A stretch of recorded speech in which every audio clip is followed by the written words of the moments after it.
GFM's TV.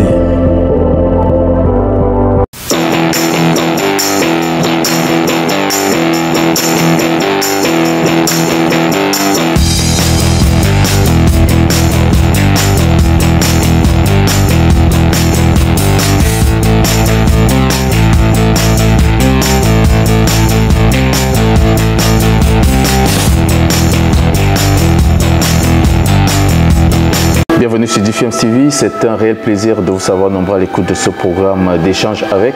Échange avec trois invités prestige qui viennent tout droit de l'Espagne. Ce sont donc des représentants du club Polideportivo El Rido. C'est un club espagnol bien évidemment. Et on a donc à l'extrême gauche donc avec le maillot jaune, Inda qui est le directeur de formation de cette équipe. Et puis au milieu, nous avons Andrea Chimino, c'est le responsable, donc l'entraîneur des gardiens de but. Il est aussi ancien footballeur, ex-footballeur professionnel. Et puis à côté de moi, tout à côté, c'est Jorge Barros qui est donc chargé des relations internationales du club. Alors on va échanger sur d'abord la vie du club, le projet du club Polideportivo, les projets à long terme bien sûr, et puis on va aussi parler de cette détection donc qui va se dérouler ici à Casablanca jusqu'au 5 pendant 5 jours, voilà. Donc juste une petite pause et je reviens vous présenter nos invités. GFM's TV.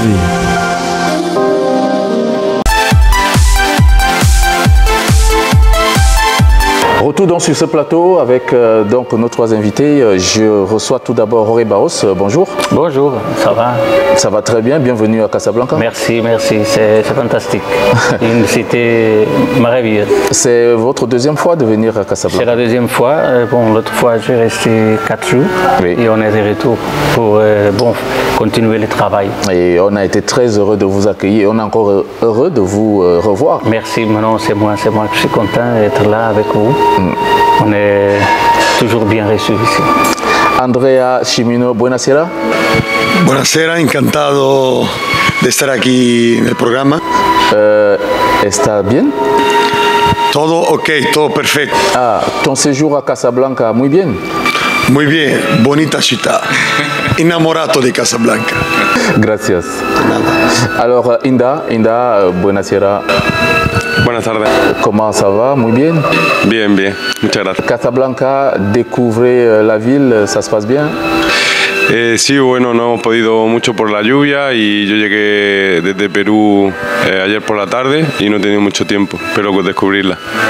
Alors, comme vous pouvez le constater, donc ils vont nous s'exprimer en espagnol, voilà. Et puis on aura Jorge Barros qui va essayer de nous traduire mot à mot ce qui découlera donc de cette interview. Alors, je vais commencer par vous, Barros. On parle là de club Polideportivo El Rido. Est-ce que vous pouvez nous parler en long et en large, vous qui êtes chargé des relations internationales du club, de cette équipe et du projet de cette équipe? Bon, c'est un club déjà avec beaucoup des années. Et beaucoup des années, le club il était à la Ligue 2. Il a joué aussi la Coupe d'Espagne avec les grands. C'est un club qui a toujours des grands joueurs. Même maintenant, il a des grands joueurs au club. À ce moment, à la deuxième division B d'Espagne. Et la formation du club, presque toutes les équipes ils sont à la première ligue, à la Ligue nationale, où on a ici le directeur de la formation, qui est le responsable pour cet succès que le club il a, non, d'avoir toujours des batailles, des jeux, des grands matchs avec des équipes de première ligue dans la formation. Et il est toujours bien placé.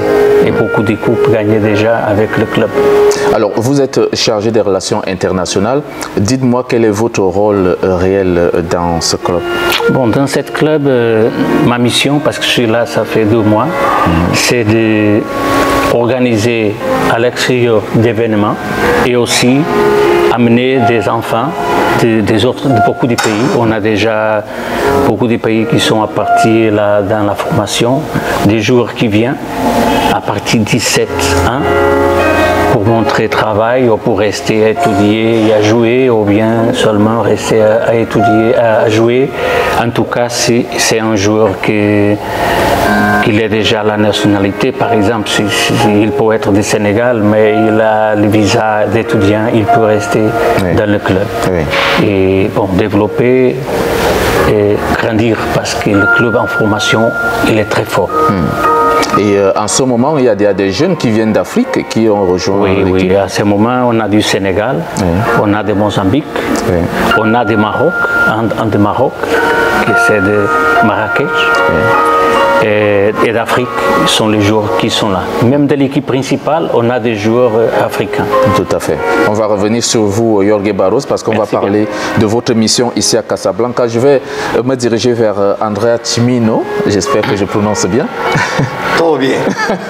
Gracias. Alors, Andrea, vous êtes entraîneur des gardiens de but. Je veux d'abord, au début, que vous nous parlez de votre parcours professionnel en tant que joueur, en tant que gardien de but. Percurso profesional. Sí, percurso profesional mío personal como jugador. Italia, la formación l'ho tenido en Italia, en la cantera del Milan, AC Milan, que es un equipo internacional, conocido creo a toda la persona, donde ahí aprendí mucho con el específico de portero, porque tengo grandes entrenadores. De ahí he ido en Suiza a Lugano, donde ahí jugué en el filial, que es el segundo equipo del Lugano.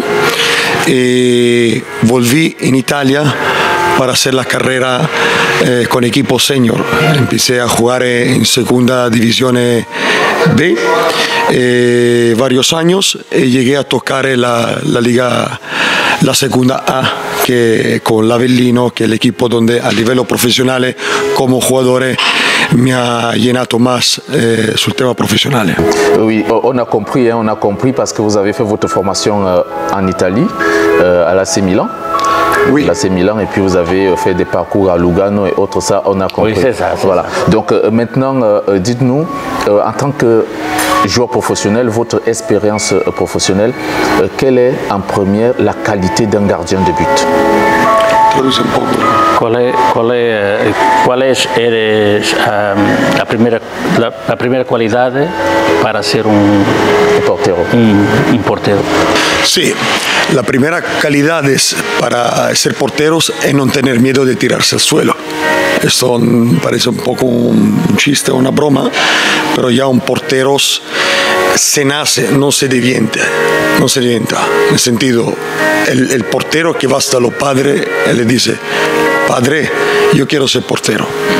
De ahí se empieza, teniendo esta base de cuando se tira al suelo le gusta y no tiene miedo.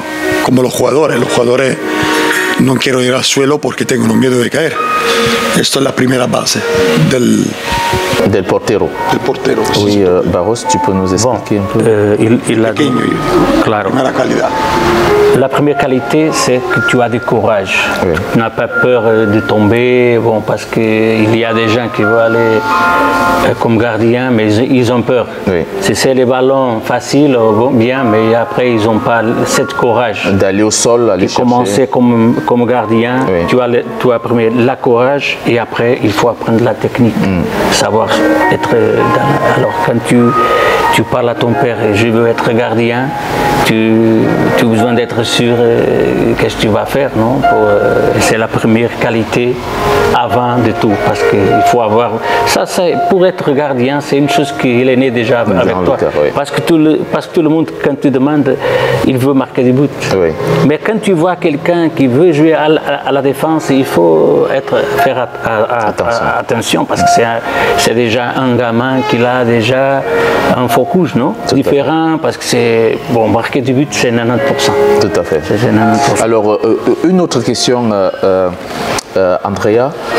Est-ce que vous avez un gardien de but qui vous a poussé à vouloir jouer comme portero? Une idole? Si tienes algún ídolo que te ha hecho seguir esa carrera de portero. Claro.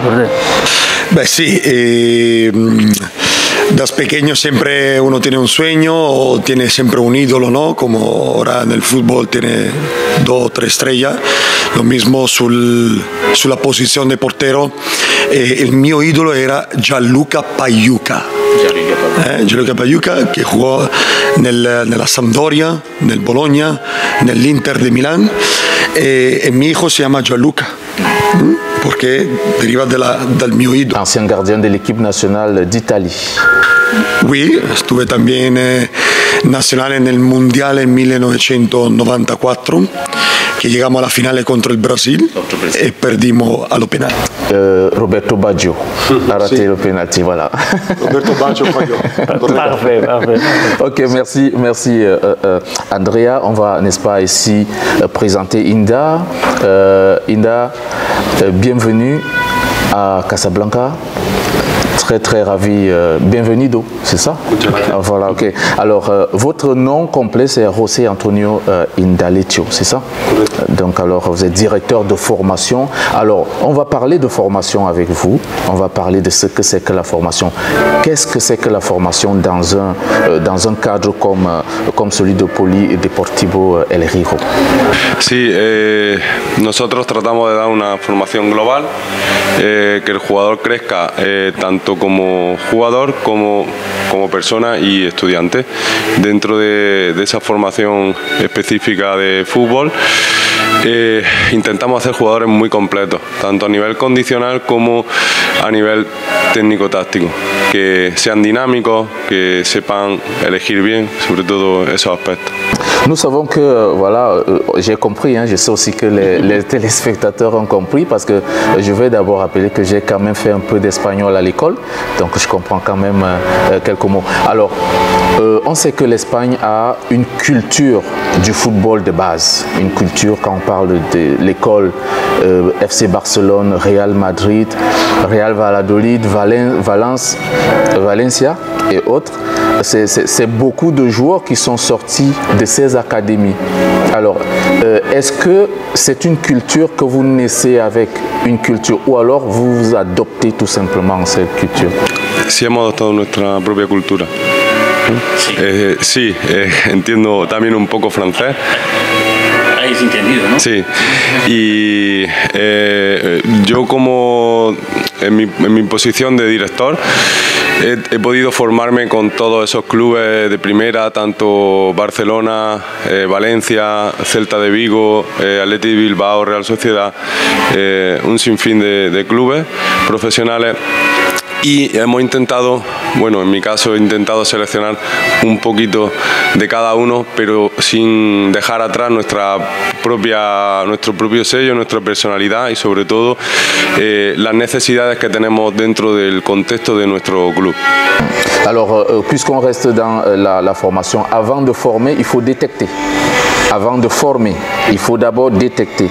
Comment vous parvenez à détecter un joueur pour savoir que lui nécessite d'une formation pour devenir un grand joueur professionnel? Creo que es algo bastante bueno. Cuando un jugador es muy bueno, es fácil detectarlo. Nosotros también nos centramos mucho en detectar el que puede ser bueno, pero no lo está demostrando todavía. Es un poco la focalización de nuestro club, porque el bueno fácilmente lo ve, salta a la vista. Intentar ayudarle a progresar saltando escalones, es decir, pasando etapas rápidamente para poder enfrentarle a nuevos retos. Et puis, quand on voit quand même des exemples comme Lionel Messi, Andrés Iniesta ou encore Xavi qui sortent du FC Barcelone, qui ont une base, on sait que Lionel Messi il est arrivé très jeune, il était encore tout petit et on savait déjà qu'il deviendra un grand joueur. Qu'est-ce qui fait la spécificité, ce ressenti-là, de savoir qu'un gamin qui a 2 años, 13 años peut devenir un joueur de classe mondiale? Qu'est-ce qui fait ce ressenti-là? Comment on le ressent? Creo que cuando son tan pequeños los jugadores, el balón prácticamente forma parte de... Tú puedes detectar que el balón forma parte de su propio cuerpo. Es fácil verlo. Hay jugadores en nuestra cantera que los ves casi no saben andar, pero saben jugar al balón. Parfait. Merci, je vais revenir sur Jorge Barros. Alors Jorge, on va essayer, n'est-ce pas, d'entrer dans ce projet. Vous êtes là pour une détection. Vous avez beaucoup voyagé en Afrique. Vous connaissez bien l'Afrique. Quel est cet amour? Comment définir cet amour que vous avez pour l'Afrique, pour le football africain? Bon, j'ai commencé parce que j'habitais au Mozambique et là, j'ai visité des petits endroits, des petites villes. On se voit que les gens, ils n'ont pas de conditions, ils n'ont pas même de ballon. Ils fabriquent son propre ballon parce qu'ils ont cette passion. Parfois, il y a des gamins qui n'ont pas à manger à la maison, mais ils ont des forces pour jouer le ballon parce que c'est presque sa vie, non? Ils ont un rêve d'un jour pouvoir aider les familles, de pouvoir voyager, et c'est ça qui fait que la passion que tu passes, c'est ça qui fait après toi monter dans d'autres pays pour savoir si c'est comme Mozambique. Moi j'étais au Sénégal, au Cameroun, et après j'ai venu ici, et des autres pays qu'on est en train de découvrir d'Afrique, mais c'est toujours le même. Quand un gamin il aime le foot, c'est égal partout. Et en Afrique, il y a des gens avec très bonnes conditions, mais il y a beaucoup de gamins qui n'ont pas de conditions. Et c'est pour ça qu'on est là. Ils ont fait un travail aussi d'aider les gamins, les gens à donner des conditions, donner des matériels, offre des matériels et tout ça. Et justement, vous êtes ici pour cette détection des jeunes footballeurs africains pour les amener en Espagne, surtout dans le club Polideportivo El Riro. Alors, est-ce que c'est un projet que vous avez mis en place, c'est-à-dire pouvoir faire grandir ce club avec des qualités de joueurs africains? Oui, c'est ça, c'est justement ça. On est là pour faire c'est mon premier événement avec le club. Et ça veut dire que l'intention, c'est toujours pas seulement aider les joueurs, aider le club aussi à faire la détection avec des très grands professionnels. On a amené les meilleurs du club ici pour essayer de faire cette test avec les gamins d'ici, au nord d'Afrique, c'est la première fois. Et on sait toujours qu'ils ne sont pas seulement des joueurs du Maroc qui vont être là, mais surtout du Maroc. Et c'est ça l'objectif à chaque pays. Le premier focus, c'est les gens locaux. Mais Maroc, aujourd'hui, c'est déjà un pays qui s'assoit au mondial de football qui a grandi beaucoup dans le foot. Il avait déjà des équipes à Champions League africaines très fortes, mais maintenant il faut qu'on fait sortir beaucoup de joueurs d'ici pour l'Europe. Andrea Simino, alors vous êtes spécialisé dans la formation des gardiens de but, l'entraînement des gardiens de but, et ici vous êtes venu pour la détection des gardiens de but africains. Vous savez qu'en Espagne, il y a eu des gardiens de but africains comme camerounais, Thomas Nkono, l'Espagnol de Barcelone, et Idriss Carlos Kameni à l'Espagnol de Barcelone aussi, et puis à Malaga. Alors, qu'est-ce qui fait la différence entre les gardiens de but européens, espagnols, italiens, français, portugais, et les gardiens de but africains? La diferencia. Bon, te ha preguntado la diferencia de portero, ¿no? De portero, como son los africanos y que lo crees como son de Europa. Como... Nella formazione hablamos siempre, ¿no? de los porteros. Lo que yo veo con la mia esperienza es que los porteros africanos, ¿vale?, tengono un don sul tema más físico, explosivo, es como un diamante que se puede limar. Los porteros europeos, tenendo già una cultura e una scuola di tecnificazione un poquito más avanzada por la cultura, no porque es mejor, ¿no? Los porteros ya llegan un poquito más completos sul tema della tecnica, sul tema dell'orientarsi bien, dell'equilibrio, del posizionarsi. Esta es lo que yo veo la diferencia tra Europa y África. Pero si podemos detectar un portero que tiene un don africano y le ponemos la formación técnica específica de portero, yo creo que podemos, si ponemos las dos cosas, ¿no? Como un cóctel, Europa y África con portero africano, podemos sacar portero de altísimo niveau. Aujourd'hui, on a n'est-ce pas, un air nouveau, un monde nouveau dans le football où le poste de gardien de but est devenu moderne. On n'a plus des gardiens de but qui jouent spécialement de la main, mais qui jouent aussi du pied. Est-ce que aujourd'hui cela a changé aussi la vision des gardiens de but? Lo que intentamos nosotros, entrenadores de porteros, que los porteros, conforme tienen una edad y las etapas, porque no es lo mismo entrenar a un portero de 7 años y otro de 14, es que entiendan el juego. Primera cosa, por eso ya el portero ha evolucionado. Antiguamente utilizaba solo la mano y lo bonito de ver parar. Ahora los porteros tienen que ser más eficaz para que entiendan el juego y tengan un juego con los pies. Entonces es más completo.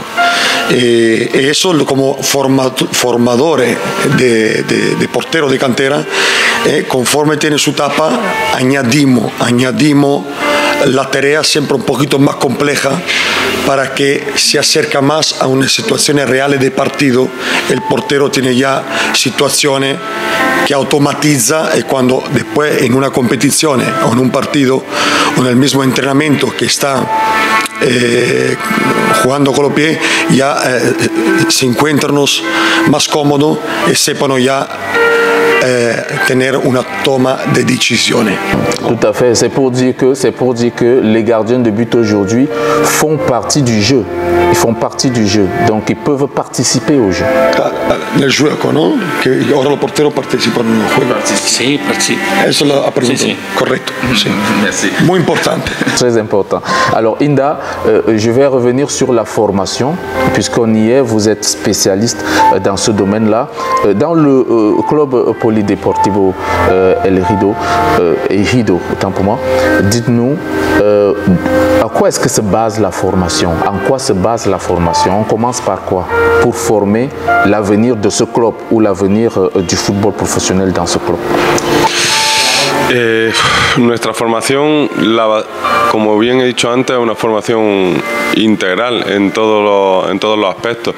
Es cierto que buscamos siempre el perfil de lo que luego podemos ver en el primer equipo del club, para así facilitar al jugador poder llegar a ese primer equipo.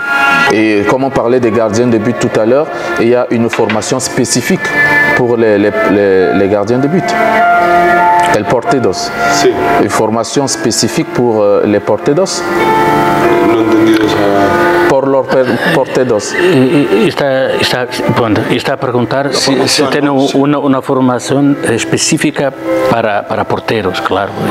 Sí, él se encarga de la formación específica de nuestros porteros, Andrea Chimino. Él es el encargado de esa formación específica en ese puesto determinado. Alors, je vais déjà savoir combien de catégories on peut retrouver dans le club Polideportivo El Ejido. Combien de catégories? ¿Cuántas categorías tiene? Juveniles, iniciados, ¿cuántos son más o menos? ¿Cuántos jugadores? Tenemos jugadores desde los 4 años hasta los 23 años. Dentro las categorías marcadas por la Federación Española, obteniendo en cada categoría 1 o 2 equipos a un nivel nacional. ¿Cuántos total de jugadores? 21 equipos. 21 équipes. Muy bien.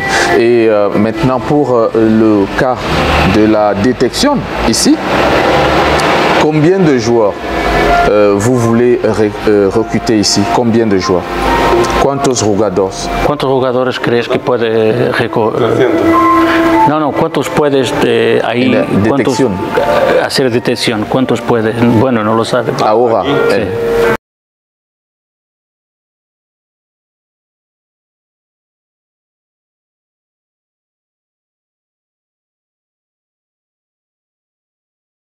Gracias. Barros, je reviens vers vous puisque on va petit à petit vers la fin de cet entretien.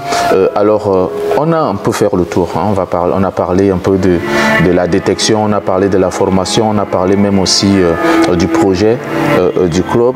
Maintenant, je veux un peu qu'on revienne sur l'actualité, la Coupe du Monde. Vous voyez, depuis que la Coupe du Monde a commencé, il y a quand même beaucoup de surprises. On voit l'essor du football dans le monde. Beaucoup de pays ont évolué.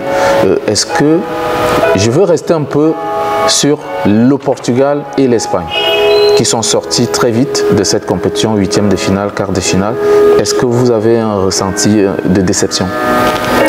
Non, bon, déception, quand tu perds, c'est toujours de la déception. Mais c'est normal, à chaque année, ça se voit, c'est pas seulement à la Coupe du Monde, c'est même dans les championnats. Parce qu'avant, ça fait beaucoup des années qu'une équipe petite, il avait peur d'une équipe grande. Et normalement, ils perdent toujours 10 €, 5 €. Aujourd'hui, ça se passe ça. Une équipe petite, il peut aller gagner. Comme on a vu à la Champions League Sheriff, l'équipe Sheriff, c'était une surprise. Elle était à gagner Real de Madrid. À Real Madrid, à Santiago Bernabéu. C'est pour ça qu'aujourd'hui, il y a beaucoup des équipes et sélections qui ont monté. Aussi parce que les joueurs, ils ont sorti pour des autres championnats de première ligne, comme la première ligue ou bien la Liga espagnole, mais aussi parce que les pays ils ont fait l'investissement, comme les États-Unis qui sont le numéro 1 en femmes, non? Et c'est ça qui se passe et chaque année, il se va passer plus. Il y a des sélections, comme on a vu l'Italie, c'était un monstre dans les sélections, qui n'est même pas sélectionné pour la Coupe du Monde. Un changement aussi des joueurs, c'est vrai, mais il y a des équipes qui sont une surprise. Et c'est pour ça que la déception, c'est un petit peu, c'est normal. C'est normal, On voit le Maroc qui a éliminé l'Espagne et le Portugal, ils pouvaient perdre. C'était toujours un match qui peut tomber pour chaque côté, mais c'est vrai que ça s'est passé. C'est pas une surprise si tu vois Maroc champion du monde. Parce que quand tu commences bien, tu peux rester au dernier moment bien, parce que tu es toujours motivé, tu gagnes de confiance, parce que tu n'élimines pas de petites sélections, c'est des grandes sélections, des sélections qui étaient même possibles d'aller à la finale et gagner la finale. Il y a ces moments, la motivation, c'est pas seulement de la sélection, ça se passe à travers du peuple, non? De les gens qui sont... L'énergie, c'est tout tourné. Et c'est pour ça qu'aujourd'hui, le jour des grands matchs avec la France, tu peux voir la France tomber aussi. Alors, Inda, on va parler de la Coupe du Monde. C'est l'actualité avec l'élimination de l'Espagne, du Portugal par le Maroc. Et puis, il y a l'Italie qui n'a pas participé à la Coupe du Monde. Est-ce que tu sens une révolution du football mondial aujourd'hui? Il y a une sorte de révolution? Creo que no es una revolución, más bien era algo que esperábamos todos, debido a que los clubes los países africanos estaban siendo ya potencias, pero surtiendo de esos jugadores a países europeos. En este caso Marruecos lo está demostrando, pero durante otras Copas del Mundo otros países ya africanos también demostraron su alta capacidad y sobre todo las grandes estrellas que han dejado ver. Vous qui travaillez dans la formation, qui avez, n'est-ce pas, des projets de formation, est-ce qu'aujourd'hui vous êtes en train de vous remettre en question en disant on a un peu dormi croyant qu'on est les plus forts, il faut qu'on double d'efforts parce qu'en Afrique, en Amérique latine, ça travaille, ou encore en Asie. Me falta una palabra. Bon, ¿tú lo crees que, bueno, esto se ha pasado, que equipos africanos, Asia también, que ahora se empiezan a jugar grande? ¿Que lo crees? Si ahora es el momento de doblar esfuerzos, porque el fútbol africano, yo no hablo asiático, bueno, el africano, ha hecho también una inversión en el fútbol, de la formación, y también si ahora es el momento de doblar esfuerzos para que no se pare y continúe hasta que... Sí, creo que ahora, sobre todo, están invirtiendo en metodología del entrenamiento los países, las federaciones africanas, y también en el scouting, el seguir a sus jóvenes que han nacido fuera de sus fronteras pero tienen sus raíces aquí en África. Gracias mucho. Andrea, on va rester dans l'actualité, la Coupe du Monde de football. Aujourd'hui, on va jouer le Maroc contre la France. Une équipe du Maroc qui a surpris beaucoup. Est-ce que l'élimination du Portugal et de l'Espagne, tu as été surpris? Yo creo que ha sorprendido un poco a todo el mundo, ¿no? Todo esto pasaje de fases del Marocco. Pero no olvidamos que el fútbol es un juego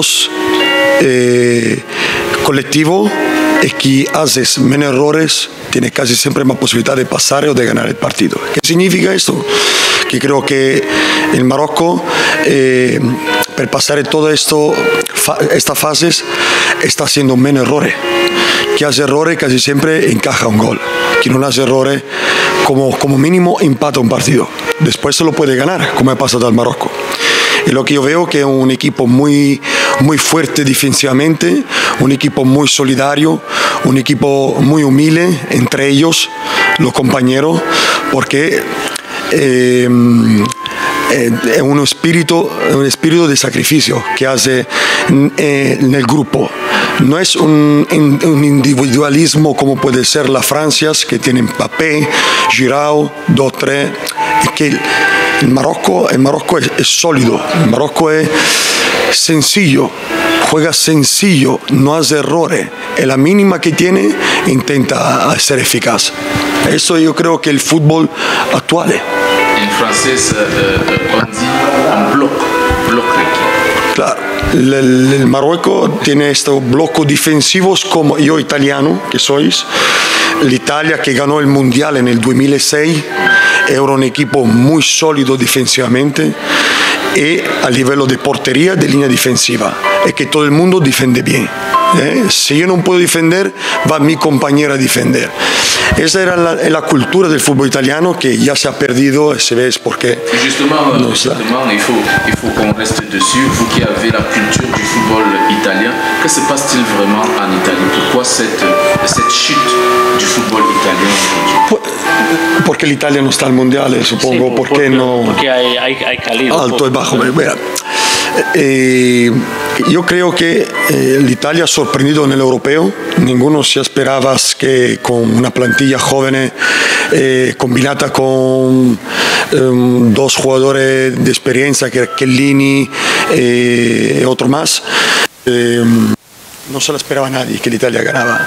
Pero es feo decirlo desde italiano, si tú vas a las selecciones y te faltan dos estrellas, no te clasifica al Mundial. ¿Por qué? Porque al Mundial faltó Chiesa, que en el europeo estuve las estrellas de l'Italia, faltó un lateral zurdo de la Roma que se rompió el talón de Aquiles. Eso no es excusa.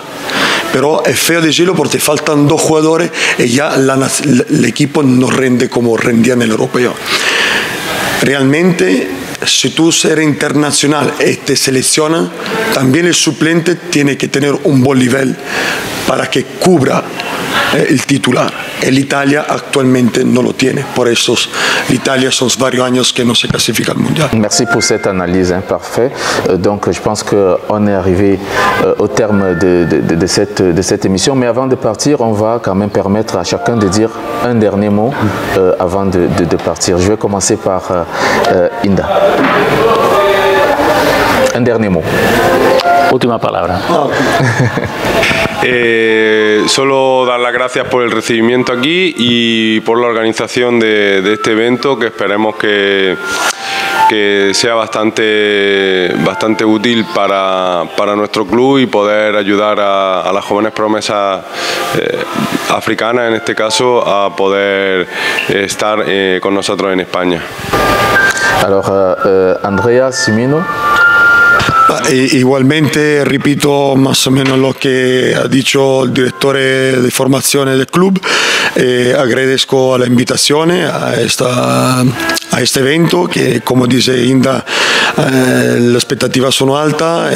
Queremos ver el nivel para que poder fichar o seleccionar algún jugador para que nos lo podamos llevar en España, que crezca, que mejora y que en futuro puede llegar también a la liga profesional. Barros, on va terminer par Jorge Barros, un dernier mot. Je veux remercier à GFIEMS, à toi, à l'équipe technique, à Bert, le directeur, au pays, qu'on est toujours content quand on est là. Les gens sont très gentils ici au Maroc. Et aussi à l'hôtel 7 pour nous donner l'opportunité à l'installation d'être avec vous ici dans ces grands moments. Et voilà. Merci également l'hôtel 7 pour cette belle espace qu'ils nous ont offert pour cette interview, et surtout à sa direction qui travaille jour et pied pour maintenir le cap et pour accueillir encore plus de visiteurs ici. Vraiment merci à l'hôtel 7. C'est terminé pour Échange avec. On se retrouve très prochainement avec d'autres invités et d'autres thèmes.